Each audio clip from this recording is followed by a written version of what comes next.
welcome to Crossing Kin. I'm Kristen. And I'm Randy. And if you're like the gazillion people out there where the temperature is 100 degrees, you're probably hanging out in your living room rather than your garage too. Yeah. Welcome to the Crossing Kin living room once again, because it's hot. It's just a little bit too hot out in the garage. Hopefully we will return there in the next few videos, but for now, we're coming to you live from the Crossing Kin living room, and today we are returning to our ongoing series, Let's Recast It. Kristen, I have to admit, this is becoming fast one of my favorite episodes to shoot. Oh, mine too. I absolutely love it. You know, firing on all cylinders, dreaming about all of these things. Now, again, we have to let you know, as we always do in our recasted videos, we don't want a remake of this film. Never. Okay, we don't want. However, in this case, I can make mention of a couple of things that I would like to do, perhaps for sequels. So, Kristen, if you'll introduce our movie, we'll get on to that. All right. By now, you guys know how Let's Recast It works. We take a movie from a few years ago, at the very least, and we give it a cast from our modern day. Today's movie is the very underrated and underknown Undercover Blues. See what I did there? I see what you did there. That's very, very, come to Crossing Kin for creativity. Undercover Blues, it stars Dennis Quaid, Kathleen Turner, and a bunch of other amazing actors who we will shout out as we get further into the video. The basic premise, a couple of spies who are on maternity leave, I guess is what it is. They're married to each other. They're on maternity leave, just had a baby. They're having a vacation in New Orleans. Brilliant setting, by the way. And they wind up taking a job. And all the while, they're getting followed by these cops and dealing with a thug who is kind of the highlight of the movie, as well as a perfectly outlandish villain. The film is from 1993, so it still has some of the cheesy 80s action holdover, as well as the comedy of the 90s. But the whole thing with Kathleen Turner and Dennis Quaid, these were two stars who had really hit their stride in the late 80s. Maybe peaked a little bit and were on the decline just a skosh when they made this film. But again, like Kristen said, this is one film that we absolutely adore as a family, and we really feel like it's underrated. Hopefully, you can go and find it somewhere streaming anytime. But if you can't find it streaming, this DVD, under $10 on Amazon. Yeah, I find it at eBay for probably less than that even. So Undercover Blues with Dennis Quaid and Kathleen Turner. A very high recommendation from us here at Crossing Kin. Now, there are a couple of warnings that we do need to give in the very sensitive society in which we live currently. That there are caricatures of Hispanic people. There is also a mud wrestling scene that never gets nasty, but we just want to let you who might happen to have those heightened sensibilities. Also, there's a caricature of a Russian or Euro-Russian type. Okay, they're caricatures. Czech. I think she's Czech. Either way, they're caricatures. European. They are meant to be funny. They are meant to be over the top. They're never meant to be insulting. So please, please just enjoy the film. Just enjoy the film, Undercover Blues, and we will bleed into a little bit of that caricature with some of the casting folks that we've brought around. So that being said, here's the point I wanted to make. Okay. While we don't want a remake, the opportunity for a sequel for this film is outstanding. Can you just imagine? Memphis Blues. Oh. St. Louis Blues. Oh, like Following the Daughter? You could develop a franchise around this couple who happen to get, you're not 100% sure which part of the alphabet soup of spooks they are. Federal agencies they may be involved in. So just imagine you see some of these meccas for music, even Nashville blues or New York blues. I can't imagine LA blues. But regardless, Chicago blues? Chicago blues, absolutely perfect. Playing off the Blues Brothers. Hey! So, So just imagine Hollywood, after the writer's strike, after the actor's strike, after you kind of get things settled out from all of that, investigate the opportunity for a sequel to one of Crossing Kin's favorite films, Undercover Blues. There are a ton of lost classics from the 90s that Without doubt. could probably benefit from not a reboot, but a sequel series going Continuing forward. the story. There you go. certainly want Dennis Quaid and Kathleen Turner to be involved, If they but can. perhaps in a different kind of Capacity. because they're like some of us. They are getting a little older and are beginning to show some of that wear and tear. So, that being said, Hollywood, let's have some Undercover Blues sequels. All but right. now, here in the Crossing Kin living room, we're going to recast this great film from 1993. 93. Do you want to go first? Absolutely not. Take it away, Kristen. All right, so we are casting 6 characters, and they are Jeff, Jane, Sawyer, Halsey, Paulina, and Muerte. Okay, and we're going to start with the man himself, Jeff Jefferson Blues, played by Dennis Quaid.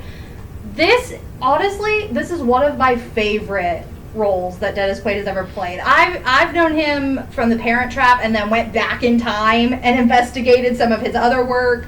I love him in The Rookie. I have yet to see a movie where I don't like Dennis Quaid, at the very least by the end. I can only imagine you're iffy, but... He's recently found himself in many faith-based films, too. Check out our faith-based list. He makes an appearance in at least one of our movies on that list. All right, the character of Jeff is he's sarcastic to an absurd degree, and you can tell he's thoroughly enjoying the spy game that he is playing, especially with the cops that are just desperate to figure out what in the world is going on, and he's like, I know something you don't know. Like, he really does have a slight childish, but also very charming quality to him. And that speaks to the chemistry on this film, too. It seems like Kathleen Turner and Dennis Quaid had fun making the film. The whole cast seemed to have a blast. I haven't read articles or anything to indicate that, but just, you can tell when a film is being made and it's been fun. Yeah. So, all kudos. right. And that's kind of one of the things that we've kept in mind as we have recasted, so to speak, this film, is what group of people could come together and just have a fun time making a sometimes you just film. want to have sometimes a bunch of actors just want to get together and have fun. Sure. You know, not everything needs to be Oscar worthy. Sometimes you just want to come hang out with some new friends and have a good time. And there's a question about whether the Oscar-worthy things are actually Oscar-worthy. Very valid. So, moving on. My cast for Jeff is somebody that I know for a fact Dad has never heard of. His name is Tyler Hoechlin. Currently, he is playing Superman for the CW in the Superman and Lois TV show. I know him from Teen Wolf, where he was probably my favorite character on that show. Is that another CW property? No, it was actually MTV. Gotcha, okay. But anyway, Tyler Hoechlin. First off, he does have the physicality to be the spy and do all the running around that Jeff does, as well as the bits of fighting that Jeff does as well. I've seen clips of Superman and Lois, and he comes off precious. And I think that preciousness would translate beautifully to Undercover Blues. He also had a great deal of sarcasm in Teen Wolf, so I think the blending of the two characters would make him ideal for Jefferson Blue.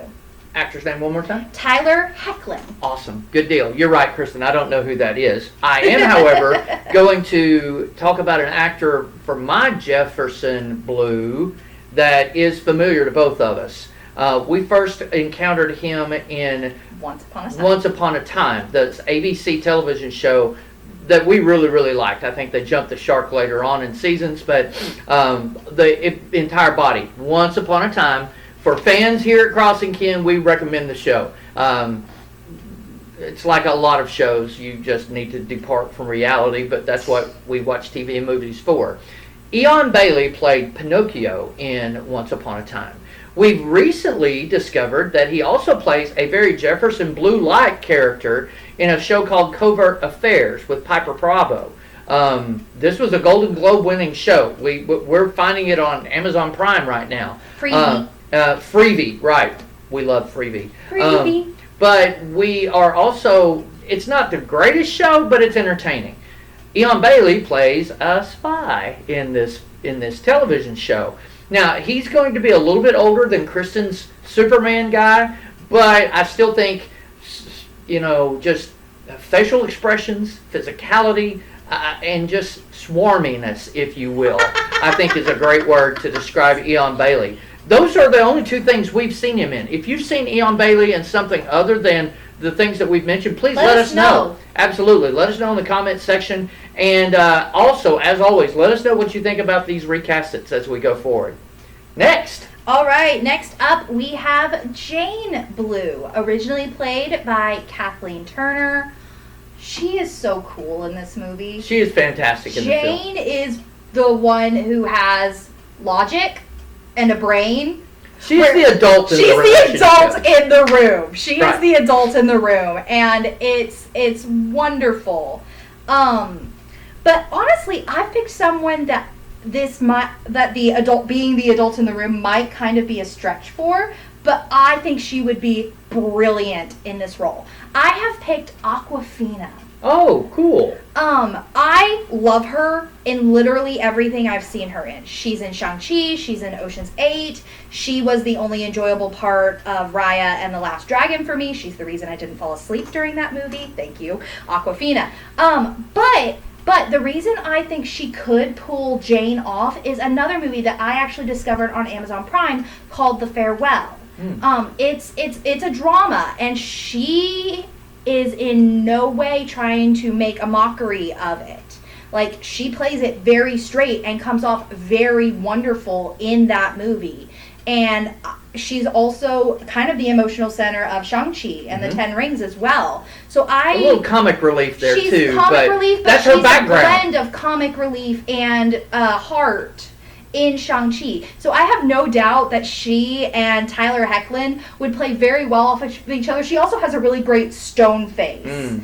And that's kind of the face that Jane has through a lot of the movie. So when Awkwafina pulls the stone face, I'm just like, yes, she could absolutely be. Also, she's young enough and has the physicality to pull off the fight scene at the end in the mud. Right. I think Awkwafina's a great I think she would take it and run with it and completely own it. Yeah. Well, for my casting, I also call upon another Once Upon a Time alum, Jennifer Morrison. She played Emma Swan in Once Upon a Time. Recently, we've seen her in a television show that we have liked really, really well. It's another ABC property called Will Trent. But Jennifer Morrison, those are the only two things I can recall seeing her in. She's also famous for Dr. House, and if you are a very big fan of the new Star Trek movies with Chris Pine, she actually played Mrs. Kirk in the opening scene of the Kevlin timeline. Calvin timeline for Star Trek. For new Star Trek. Yeah. The Chris Pine movies. Yeah, the Chris Pine movies. So, thank you for. But is it House? Is it? Yeah, she was in House. It's not Dr. House. No, it's just House MD. Just House MD. Okay, perfect. So Jennifer Morrison, that is my Mrs. Blue. Jane Blue. All right. Okay, now we're getting to the fun characters. Like, don't get me wrong, Jeff and Jane are fun. These are the characters that make the movie. The next two are kind of Keystone Cop characters. Yes. They are meant to be comic relief and meant to be the guys that get frustrated throughout the film. They are there for a purpose, and that's to be bouncing off almost play straight characters to the zaniness of Jeff and Jane. Right. So, all right, first we have Ted Sawyer, originally played, and forgive me because I know I'm going to mispronounce this last name, probably the first name too, Oba Babatunde. Really hope I said that right. If I didn't, please tell me how it is pronounced in the comment. It's down below.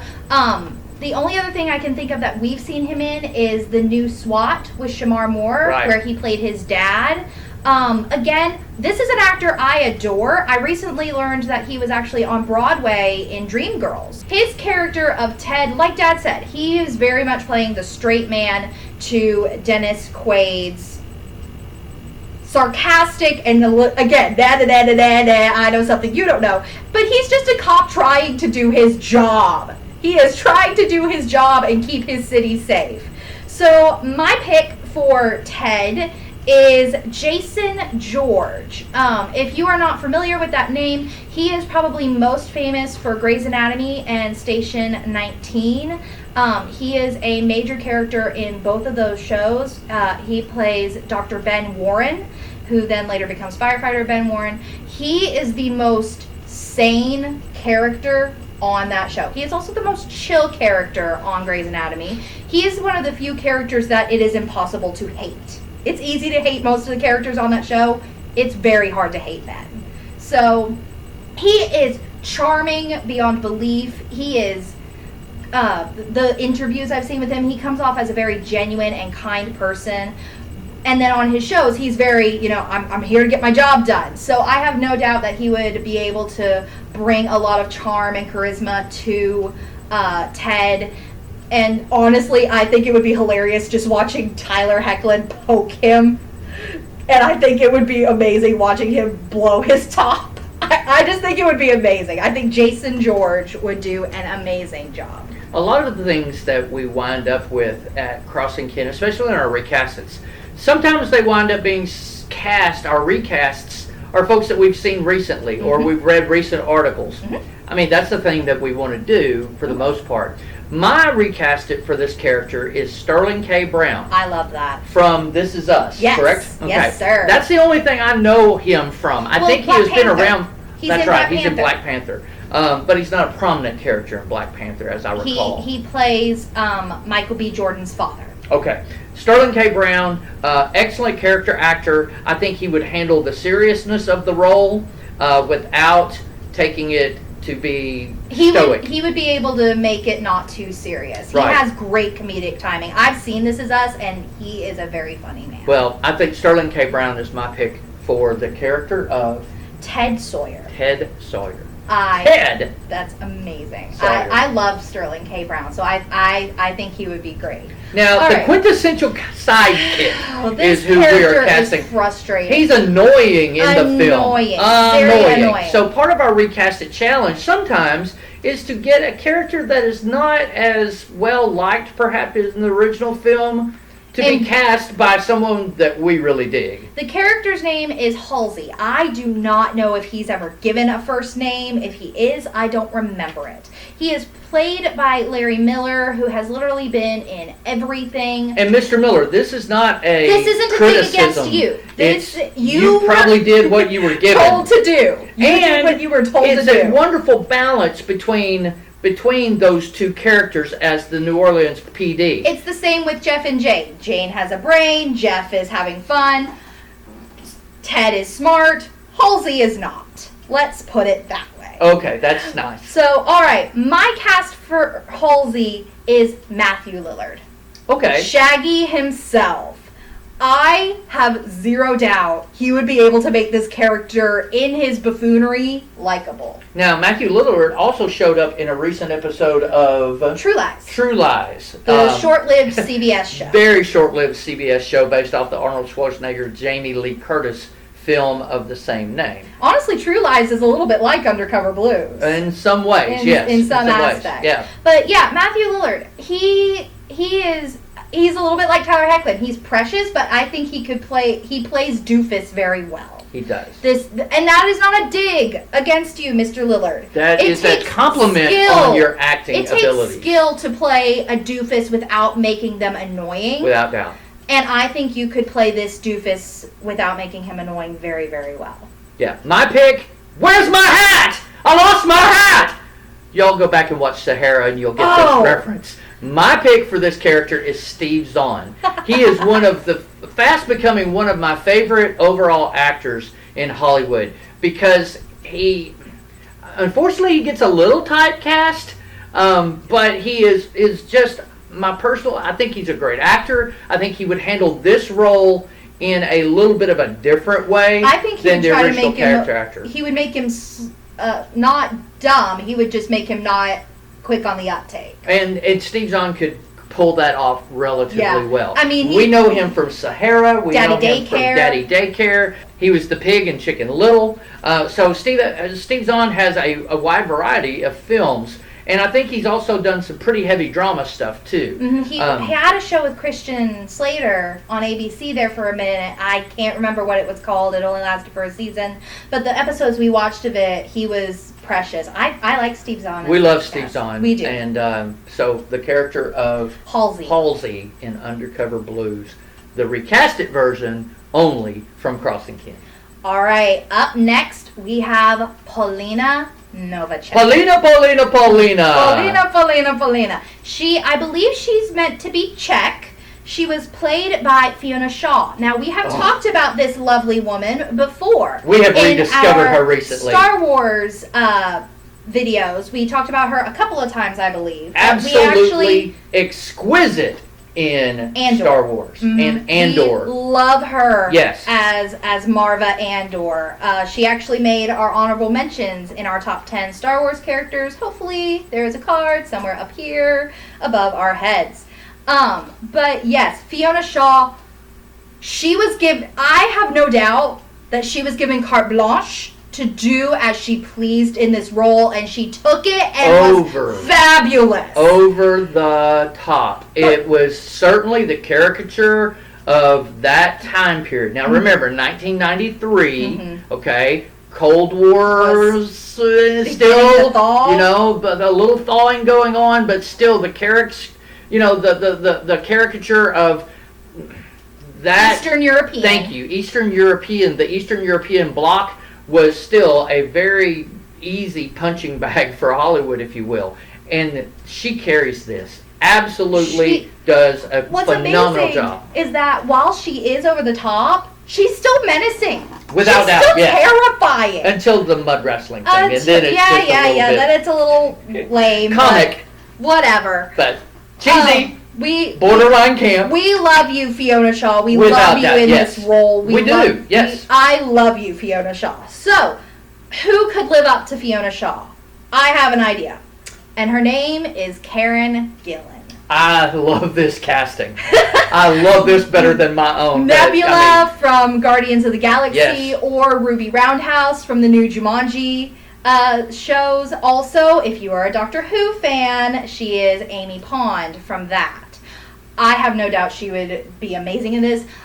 Depending on what we wanted to do with this recast, she wouldn't even have to put on the Eastern European accent. She could just use her natural Irish accent and would be perfectly fine, I believe. I love that casting. Yeah. She also has the red hair, so we would not have to dye her hair at all. Just curl it and put it up. It would be amazing. And as we've seen from Guardians, she can be menacing. She can be menacing, but she can also be hilarious. Yeah. Without a doubt, she is hysterical. In bloopers I've seen, in interviews I've seen, in the new Jumanji movies, she is hysterical in a lot of her scenes. So I have zero doubt that Karen Gillan would be perfect. I agree. I like your casting better than my own. But this time, Jennifer Lawrence. Now, this is a stretch, okay? I'll confess that this is a stretch.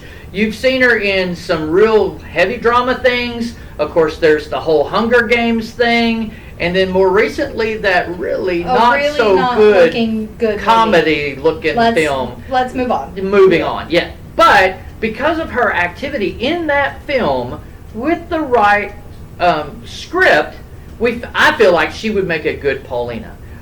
She would bounce very easily off of Eon Bailey. That character dynamic would be good. And I think based on who the next character we're talking about, which they have several interactions as well, she would play well off of my casted for our next character. Jennifer Lawrence, I think she would do an adequate job, not as good as Karen Gillan. So you win that one. Yes. So all right.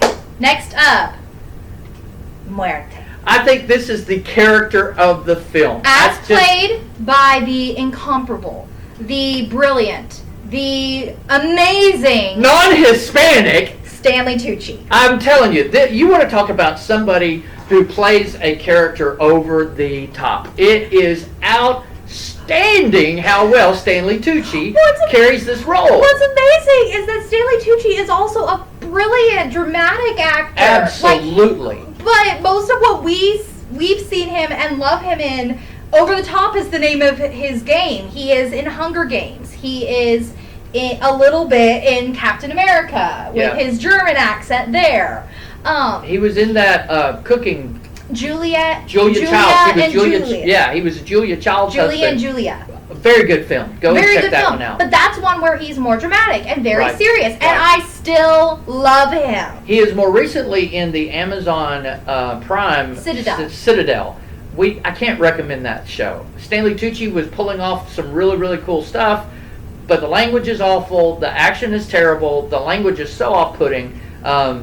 And we're a family channel, okay? So Crossing Kin really wants to do anything we can to let you know and promote things that you can watch as a family. We can't recommend Citadel for that. Muerte, oh, bless him. He is a thug that thinks he is a criminal mastermind. Again, those of you who have some sensitivities towards caricatures of nationalities could possibly not like this very much. However, Stanley Tucci does just such a wonderful job of developing this character to be the comic that he is. He is just, I can't tell you enough. Go watch the film, judge for yourself, let us know in the comments what your thoughts are. We can handle some subtle criticism. However, keep it clean, nice. keep it nice, keep it... Give your opinion, and we we'll can have a chat. We can have a chat. So, my cast for Muerte. I am actually casting a Hispanic actor. So am I. Good. Okay. So we're on the same page there. I have picked Pedro Pascal. Okay. Another actor who appeared on our Star Wars character list. He is best known for playing the Mandalorian at the moment. Anyway, Pedro Pascal, I've seen him in interviews. He comes off as a precious dork. I have seen the movie he did with Nick Cage, the commercials for that. Yes. He came off as a precious dork. And that is kind of what Muerte is. He thinks he's cool. He thinks he's dangerous. He's not. But you're cheering for him the whole time. No. Because you're cheering for him to get you're cheering for him in the same way you're cheering for the burglars from Home Alone. Let's go with that. That's good. That's a good analogy. You're cheering for him in the same way you cheer for Harry and Marv from Home Alone. I think Pedro would do an amazing job. I think he would own all the knife twirling that Muerte does. I think that he would bounce well off of Karen. And yeah, I would just love to see Pedro Pascal, Mr. Mandalorian, play somebody this ridiculous. I think it would be amazing. That's a good casting. However, I like mine a little bit better on this. All right, what you got? I have Wilmer Valderrama from NCIS and from Handy Manny and that 70s show where he was hilarious. Fez, just bring your inner Fez back. I think, and he's going to soon be playing Zorro. Zorro, yeah. I believe for ABC. Disney Plus. I don't know. One of the Disney streaming. Yeah. So Wilmer Valderrama is my choice to play this. He is Hispanic, so I'm not sure how he would feel about playing an over-the-top role like this. Have you seen Fez? I haven't. Honestly, I haven't. I watched that 90s show and a little bit of that 70s show. He would be fine. Okay. So we love the character of Muerte, and we just feel like that. I feel like Wilmer Valderrama has, other than that 70s show and the 90s show, its sequel needs to stretch his comedic relief chops just a little bit to show that he can be an all-around good character actor. I agree. I think I like yours just a little bit better than mine because I know that Wilmer has played a character very similar to Muerte-ish. And let's face it, he's Handy Manny. He's Handy Manny. If y'all don't remember that Disney Junior show, go find it on Disney Plus. All right, that's it. That is our casting of Undercover Blues. What did you guys think? First of all, go see the film. If you haven't, we recommend it. It's just fun. I mean, don't you don't even have to engage your brain really to watch this film. It's a little bit like the Fast and Furious movies. Just shut your brain off and have a good time. It is filled with caricatures that are a little over the top, and it borderlines cheesy and camp, but it's one of those films that a lot of folks don't know about, kind of like Sahara, that we absolutely love and embrace. It is okay for the family. You probably don't want children under the age of 13 to watch it, just because of a little bit of language. There is one PG-13 cuss word that you're only allowed one of to keep it PG-13. So I mean, if that tells you that, and it's one of those circumstances where it absolutely wasn't necessary. They did it for the shock factor. Hey, Hollywood, you don't have to do that to make entertaining, engaging films. This was one of our favorite films. We wanted to recast it for you. Hey, please tell us. Go watch the film and then tell us who you would put in place of these other characters. But that's Recast It, and it's hot. So we're going to let you get back to drinking some iced tea, fanning yourself, or maybe saving up for a new air conditioner. All right. We will see y'all again in 2 weeks. Please be sure to like, comment down below, share the video so more people can know what's happening here at Crossing Ken, and please do subscribe. It really does help us out. We really appreciate those of you who have recently commented and have discovered Crossing Ken. Yes. Please tell your friends. We are the fastest growing YouTube channel out there. Well, sort of. If you tell your friends, we can make that claim. And they tell their friends. And they tell their friends. And as the old commercial says, and so on, and so on. All right, guys. In 2 weeks, I am very excited about our video. Dad's a little nervous, but we are gonna make it happen. And then I honestly cannot wait for our videos in October, because we've got some good ones coming for y'all. If you like Harry Potter and you like NCIS, get ready. That's all we're gonna say about that. We'll see you in 2 weeks. Thanks for joining us. Until next time, I'm Kristen. I'm Randy, and we're from the signing off. Crossing Ken living room, Stay cool. see ya.